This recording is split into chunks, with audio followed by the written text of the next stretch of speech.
Coverage you can count on continues. With Storm Team 10 meteorologist Everett Lau. Good Saturday morning. We've made it to the weekend, and we do have a chance of rain and some big changes coming in the temperature department. As we look at the Storm Team 10 storm track, we have an overcast sky for many this morning, but a cold front's just sliding into the Wabash Valley, and it's kicking off a few new showers. We've had a little bit of rain through the overnight, and this front's going to provide us with a few more chances as we get through the course of the day. As you can zoom out, there's not a lot of rain associated with it, so the best chance is going to be right along that front, and then especially if you're farther to the southeast. So some of you may not have to deal with too much rain over the course of the day. Futurecast shows those scattered showers firing off again as this front approaches the state line, so we'll keep rain in the forecast there. And then once we get into the afternoon hours, the best chance of rain is going to transition to our southeastern communities. So anywhere from about Olney to Sullivan up towards Brazil down to the southeast, that's where we have the greatest chance of rain this afternoon. Behind that, the sky's going to try to gradually clear, but you can see by 3 o'clock still dealing with rain down here to the southeast as that front brings in some colder air into the afternoon. So as we get into the evening hours, the rain comes to an end for many of us, and then as we go into the overnight, we'll completely get the rain out of the picture.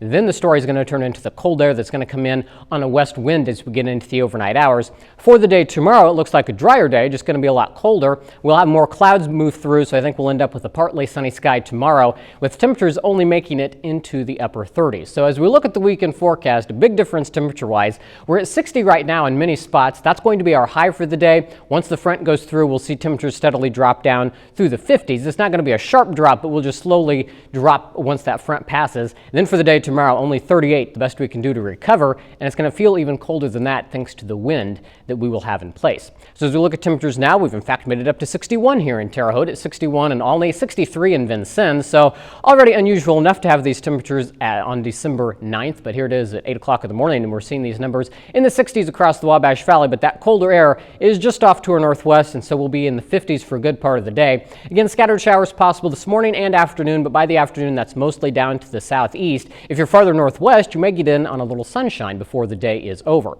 As we look at the wind speed, it is breezy out there. For many, the wind still out of the south at 18 miles per hour in Terre Haute, 13 in Washington, but Mattoon and Effingham winds starting to shift and come out of the west as that front slides through.